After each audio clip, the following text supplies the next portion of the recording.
There is no law that requires you to put the portraits of the president. That's why I've put my portrait. Actually, it is missing in your office. Yeah, I have my portrait. What happened to patriotism? Somebody came with the maneno tamtam, and unduly influenced us through psychological duress. Yeah? To the extent that he compromised our ability to think and analyze him. I'm just speaking, I'm just a voice in the wilderness, shouting that the day of reckoning is here. I'm just a voice. I'm a precursor. I'm John the Baptist. Preparing the way. Preparing the way. Because things are thick. Subira yavuta heri. Ati subira yavuta heri. Sasa wewe vipi bana? Yavuta heri gani?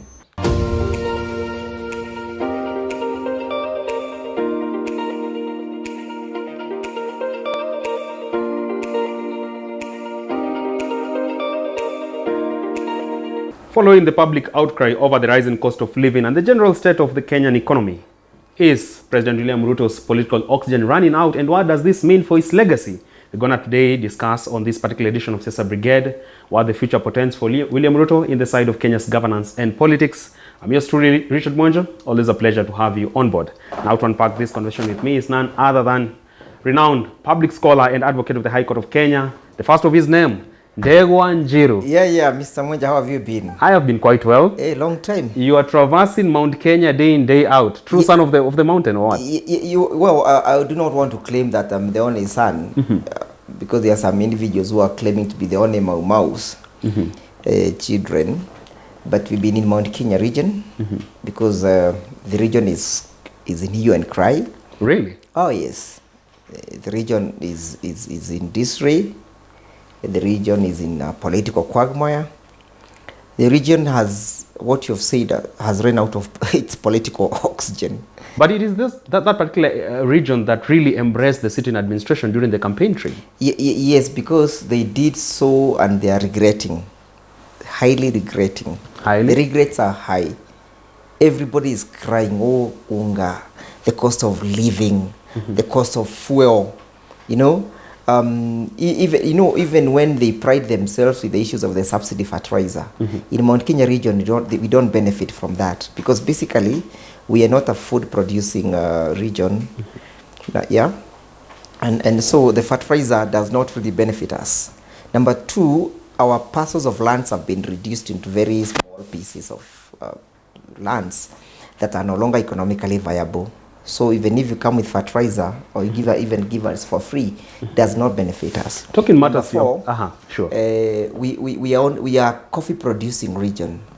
Coffee has completely failed. Completely failed. The factory, the majority of the factories and the corporate societies in Mount Kenya region, they have not sold their coffee for the last season. Farmers are not smiling to the bank? No, they are not smiling. Their coffee is actually rotting in the stores. But there's a spirited effort by Gachagua to crack down on coffee cartels. Where people are asking themselves, when we had these so-called cartels, we were paid 120 shillings per kg. When the so-called beautiful man came and was able to locate where the cartel sits and sleeps, and decided to exorcise them and vrusha them out of the country, what we got is that now we are having the same product, coffee, 1 kg, going for 60 shillings. So people are asking themselves, what is better? When you had the cartels at 120, or when the cartels have been fukuzwad and then we had 60. So they're asking themselves, if it was working, why fix it? I'm seeing him flying all over the world trying to say, oh, I'm going to look for coffee market. Watu wanauliza, unaenda kutafuta soko ya kahawa kwa sababu ile ilifanyika wapi, ilienda wapi? The ones that were buying at 120 shillings, where did it go? We better have the cartels with us. Yes, we better have them because they are paying us. Because the farmer is saying, for me, what the farmer, and I am a coffee farmer, and a big coffee farmer, we are saying that when the cartels were there, we were paid 120. When you came with your halubalus, we now at 60 shillings. So if it was working, why fix it? Why fix it? If it was working, why fix it? Now, number two, these cartels you're calling cartels are the ones who have been buying our coffee. they have been dealing with the farmers. So when you start labeling everybody cartels, now they are withdrawn. And you see, these are guys who don't understand even simple arithmetics, economics. The coffee economy is controlled by very few people in this world. And these guys, they control an economy worth 460 billion USD. A huge one, that one. Yes. As out of that 460 billion USD, our portion is 500,000 million USD. It's not even, it's about 200,000 million USD, which translates to about 25 billion Kenyan shilling. A paltry figure. So, you cannot have the chicken audacity then to say that you are such a serious producer of coffee that you can go labeling everybody cartels. If these guys just withdraw from buying our coffee, it's inconsequential. Our coffee is inconsequential in the markets. This is an issue that requires a lot of sobriety and serious individuals who can be able to steer us from the problem we have now. Our coffee is not being sold. It's rotting. So this why you someone consider those reforms that he's trying to spearhead populism antics? They are not. They're actually not even populism, because we have not reaped anything out of it. They were done with an idea of witch hunting few individuals. Yeah. You know, the way they were going out during the campaigns, oh, freedom has come. Freedom. The freedom that we have now received, Mr. Mwenja, is the freedom of the decline of the coffee economy. Kenyans are asking, farmers are asking. They don't care whether the cat is black or white. They don't care whether they are cartels or no cartels. What they want is money in their pocket. Whether the cat is white or black, as long as the cat will catch the mice, they don't care. Before we wrap up on the Mount Kenya issues. It's a very motive area. Because even in Macadamia, when they came, when Uhuru's time, we were selling at 200 shillings per kg. Today, we are selling at 10 shillings. That's a free fall. If you are lucky to sell. If you are lucky to sell. So, and that's why I'm telling you, Mount Kenya people have lost hope, sense of direction. Talking about this Mount Kenya people, many said you want to send this person, that is the former president, to Ishaweri. Yes. Amalize Aende. Yes. Sitting, I mean, from where you sit right now, what do you think goes through the mind of Uhuru Kenyatta, looking back and seeing the same people who cried that he needs to go back to Ishaweri and retire, are crying, telling him, please salvage the situation for us? Well, as much as I lack the authority to speak on his behalf. Sure. If I would analyze the former president, I think he's a kind man. And he knows Mount Kenya region did not make the mistake deliberately or out of choice or out of hate for him. They were misled. They were induced. Somebody came with the maneno tam and unduly influenced us through psychological duress, to the extent that he compromised our ability to think and analyze him so that he can win our votes. So President Kenyatta is a forgiving man. Sure. And I know wherever he is, he must have done it. And I don't think he has any grudge with us. Lakini alisema, mimi nitakuwa tu nikipita huku nikiangalia mamiti imekuwa. Sasa tunataka kumwambia Mr. President, former president, please come and see whether the trees have grown. Kuja tuangalie hii miti, kama miti ime grow. Dynasty atawale. Hustler atawale. Kuja tuangalie. Kwa sababu we were hustler, the chief hustler, fraudulently obtained our votes by false pretense. He pretended to be the solution that Mount Kenya had. He created a problem that we never had. In the first instance, nobody in Mount Kenya region had a problem with the President Kenyatta. The problem was created so that they can deny him the opportunity to influence and to guide the community. So it was deliberate to make sure that they demonize him, they bastardize him, they do all manner of political bashing, so that he can lack the voice to convince his people. In the same, but, sure. But once beaten, twice shy. Twice shy. In the same breath, Ndego, I've spoken to a number of Kenya Kwanza legislators from the mountain. Yes. And a number have profiled you as a perfect diary of an angry man. Yes. And if you look at your latest pronouncement on social media platforms, Yeah. and I'm going to just quote you what you said, you've reduced the office of the president to a very minute office that you're even sort of coming close to treason, all thanks to what you said. And this is what you said. As a means of demonstrating our frustration, we urge all Kenyans to remove and ban the tormenting portrait of Ruto from their offices and shops. There is no law that requires you hang it there. Yeah. Come on. Is it that you have a personal issue with President William Ruto, or you somewhat are speaking on behalf of the masses who are aggrieved? The only personal issue I would have is that his policies have affected my ability to thrive.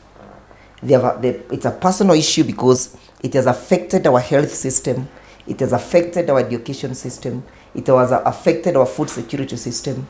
His policies have affected my life and the lives of others. So it is an issue that Kenyans must take personal, not just me, Ndegwa. You're just speaking on their behalf. I'm just speaking, I'm just a voice in the wilderness, shouting that A the bold day of one. reckoning is here. I'm just a voice. I'm a precursor. I'm John the Baptist, Preparing the way. preparing the way, because things are thick. Many have tried to go your route, and you know what happened to them. We've seen cases of extrajudicial killings in this country. Well- Doesn't that somewhat intimidate you? Well, why should I be intimidated? When they were against President Uhuru Kenyatta, who killed them? Who killed them? You can't silence. You will silence the mind, the voice, but the revolution will go on. A latter day, Ndego and Jiru will come in place. Ndego and Jiru will come. Yes, things are thick. Let's go straight to today's conversation, Ndego. This is not the time to sugarcoat things. It's a time to speak your mind, because you cannot kill the truth. You cannot silence the truth. The truth is that things are bad. The truth is that if things are not rectified in the next 1 year, Kenya is going to become bankrupt. But don't you think you need to extend some grace of time to the president? He's just 1 year into office. Oh, grace of time. He came and said, nikieka Biblia chini. That is the hope that he gave unto us. It's not me who told him. So this was a man who was in a haste. Is a man who was, I liken him to a plane that was on the runway ready to take off. Why has it not taken off? Why has it taken all that long to take off? And by the way, on the question of the portraits, there is no law that requires you to put the portraits of the president. That's why I've put my portrait. Actually, it is missing in your office. I'm Yeah, I surprised. have my portrait. What happened to patriotism? But it does not indicate patriotism. And respecting the symbol of the The hanging of the, you need to understand the history of the portrait. Sure. And all the way from the creation of the monarch and the influence of the Westminster form of government. That is what influenced us. It is a symbol of enslavement. Enslavement? Yes, it's a symbol of Totalitarianism. totalitarianism. It's a symbol of authoritarianism. It's a symbol of tyranny. Because there is no law in this country that I know of that requires me to hang these portraits. Not just that of William Ruto, even for President Kenyatta, I never hanged. Even for President Kibaki, I never hanged. Even for President Moi, I didn't see them. Yes, so Kenyans must liberate themselves. There is no law that requires me to hang them. Very well. And of course, if you have something that is just behind your, is hanging on your wall, and it becomes a constant reminder of the miseries that the country is going on, and because you cannot change things until the election comes, the first thing that you do is to address your psychology. That, okay, let me begin by making sure that I'm eliminating this person from my mind by removing his portrait. Next time we shall go to the voting 2027 and cast our votes wisely and remove him. And It's maybe our in the fullness of democratic time right. now a revolution. Yes, a revolution will come because it will come through the power of the votes. It will come. Someday. Kenyans will vote, and Kenyans will vote William Ruto out. Take this to the bank. You are saying Kenyans will vote William Ruto out. Yes. You are somewhat forgetting this is a person who's enjoyed crowd pulling Yes. charm. Yes. But then again, barely several weeks ago, we saw him getting hostile crowds in Dagoretti, Yes, in yes, Mombasa. Not many people are charming to his charm, you know. And my question is, why are we seeing a trend whereby his crowd pulling charm is quickly fading away? What could be the writing on the wall that is not seen? Because Kenyans have realized that William Ruto speaks from the two sides of his mouth. That he doesn't mean what he says. That for him is much of sarcasm than real meaning. And you saw what Mr. Malema said. Sure. Malema addressed the same issues that we are now addressing. Meaning that even geopolitically, people are assessing him whether you can actually believe in what he says. And that's why I'm saying now Kenyans have even coined a word for him. It is not just as Zakayo Mtosha Ushuru now. He has actually been described as Uongoman. Because people have realized that his speech, his words are too diametrically parallel to his deeds. And Kenyans have lost hope in him. They have no confidence in him. Wanasikia tu wamechokeshwa na yeye. But then again, for a man who really expressed himself confidently before the masses when he was seeking the votes, and he sort of profiled himself as someone who has a firm grasp of how to rule the country and how to state to sort of envied grounds like that of Singapore. Right now, are you seeing that maybe the chickens are coming home to roost now that we are seeing little to write home about? The chickens are roasting. Then they're not just coming home, they are roasting. Really? Remember, William Ruto took power on the 13th of September. Any lady who conceived then has delivered.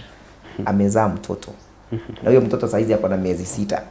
Mwaka moja na miezi ngapi? Mwaka moja na miezi 2. Hapana. Mwaka moja na miezi 4. That child has even been weaned. He's eating solid foods. You're still here marking timing. Oh, we got a bad economy. Oh, there was no money. Mtoto amezaliwa na sasa anakula githeri. Wewe uko tu hapo unatuambia a child has not, you have not even been able to conceive, the economy has not conceived. Lakini mikakati inapangwa. Watu wamechoka kungoja mikakati ipangwe, na imepangwa muda mrefu, na watu wamesema hatuwezi kungoja mikakati ipangwe hivi mnavyopanga, maana yake njaa ya umma. Hawezi. Tunaenda January sasa, watoto tunarudisha shule, wewe bado unapanga mikakati. Wewe tuko tu pale unapanga mikakati, tutalipa school fees na nini? Subira yavuta heri. Ati subira yavuta heri. Sasa wewe vipi bwana? Yavuta heri gani? Heri ya shafa. Uamini wakisema tumetenga asilimia fulani mabilioni? Ni kweli wametenga, wakatenga wakaika kwa mfuko zao.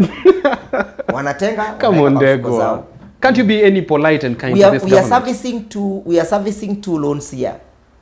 We are servicing the legitimate loan and the illegitimate one. Budgeted corruption. The budgeted corruption. Last week you saw the control of budget saying that her salary had been hiked. Inflated salary. Inflated to, is it 13 billion or something? Somewhere. Right? And she said that it's not just her salary. And remember, that budget was passed by parliament. And the president assigned to it. Very well knowing that they have inflated the salaries, and not just for the control of budget. So it is budgeted corruption. We are furnishing two loans here, the legitimate one and the illegitimate one. And that is why fuel, we are being told, will cost at 300 shillings, courtesy of the Hamas-Israeli war. And I'm just asking myself whether these guys really are well read, because just to mention a few. Sure. If you look at where the Suez Canal is, there is no interference with the Suez Canal, because there is a convention that says that either during the war or peacetime, the Suez Canal will never be affected. Both warships and supply ship or cargo ship will sail, irrespective of whether there is war or there is no war. Right? Sure. So when you tell me that war will affect the prices of crude oil, we don't get crude oil from Israel. We don't get any crude oil from Palestine. And the ships are sailing.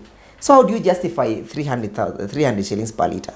They justify it because they must convince Kenyans so that they can budget for it, so they can put it in their pocket. As we wrap up, Ndego Njiru amekataa kupangwa.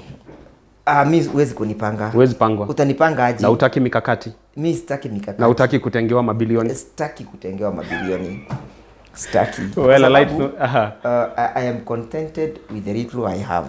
When I don't have, I am also contented. You better eat something small that you have peace with you than amassing all the wealth and people cry out of that spillage. People are crying. People are not able to access medical facilities. They're not able to buy medicine. They're not able to buy food. They're not able to take their children to school. They're not able to meet their electricity bill, their water bills. People are crying. There is hue and cry. And I'm telling you, if voting was done today, William Ruto would go to Sigoi. Mapema tena zaidi. Miti itakatwa Sigoi?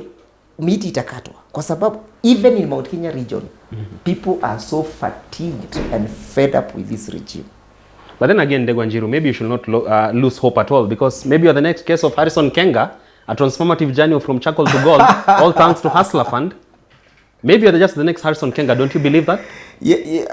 Well, Harrison Kenga seems to have worked out miracles that is only exclusive to him. I'd like not to wrap up this conversation today with talking matters, the political future of none other than the head of the state, President William Ruto, and the loopholes in his governance structure that he needs to fix today, if not yesterday. Thank you so much for tuning in. I'm yours truly, Richard Mwenjo. Always a pleasure.